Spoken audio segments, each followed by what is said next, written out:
sempurna sehingga organ berfungsi sebagaimana mestinya. Tadi udah disampaikan orhiba autoterapi, oke. Imadia Yastina juga menyatakan bahwa orhiba ini kekayaan keilmuan Nusantara. Orhiba kegiatan fisik, mental, muda, praktis, ekonomis. Lalu Pak Polisi, dia pelatih, dia menyatakan bahwa para pelatih itu mengajar menyebarluaskan dengan sukarela sukacita karena memberi petunjuk jalan menuju sehat dan merupakan tugas asih kepada sesama manusia, khususnya masyarakat ekonomi lemah. Lalu caranya bagaimana?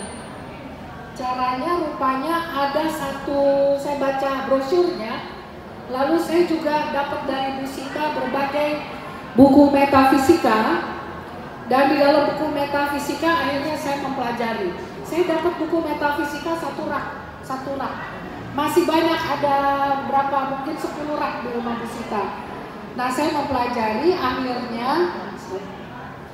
akhirnya di dalam brosur terungkap sedikit, dan saya melihat bahwa ada 3 tahap yang tadi sudah disampaikan. Ada tahap persiapan, tahap latihan, dan tahap penutup. Saya nggak usah mengulang. Kemudian ini tadi modal utama untuk bahagia adalah sehat. Nah, di dalam brosur itu hanya dikatakan kata-kata saja. Jadi saya melihat bahwa melihat langit biru itu adalah bagian di dalam buku-buku pengetahuan, itu disebut sebagai visualisasi, melihat langit biru. Lalu kita kesadaran terhubung, kita merasa terhubung dengan Sang Maha Kuasa, itu bagian dari meditasi. Lalu percaya bahwa tubuh itu adalah tubuh yang hidup, yang ciptaan sempurna, itu juga termasuk sebagai meditasi. Dari saya ada tambahan, tubuh itu bukan hanya hidup, cerdas. Lalu perhatian kepada tubuh itu termasuk dalam meditasi. Pancarkan kasih, tadi sudah dipraktekkan, itu juga bagian dari meditasi. Lalu ada satu hal yang penting, yaitu apa yang kita sebut afirmasi. Nah, afirmasi itu adalah ketika kita hasratkan tubuh sehat, kuat, dan hidup. Itu afirmasi.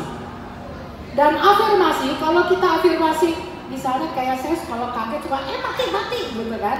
Bu Sita suka marah, Dokter Jun tidak boleh ya bilang mati, harus hidup gitu ya. Jadi afirmasi itu menentukan apa yang akan terjadi pada diri kita. Nah, itu disebut afirmasi. Lalu kita pengaturan postur, kan jadi kelihatan dengan sangat baik.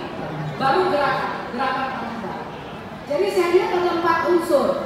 Ada visualisasi, ada meditasi, ada afirmasi, dan ada gerak.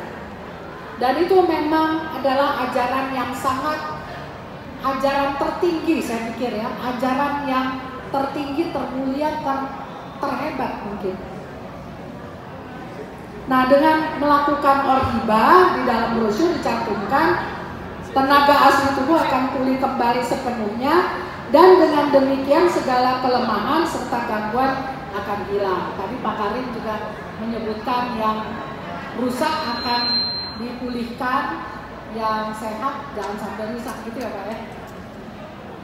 Mungkin saya salah. Nah, tadi betul Pak Kertiase menyatakan bahwa penelitian di Wisma Orhiba tahun 95 penelitian sederhana. Memang sederhana Pak, karena biayanya cuma 20 juta ya. Dari Bu Sita saya dapat 6 juta, dari suami saya 14 juta. Itu di Belanda ditertawakan. Karena kalau di Belanda bikin riset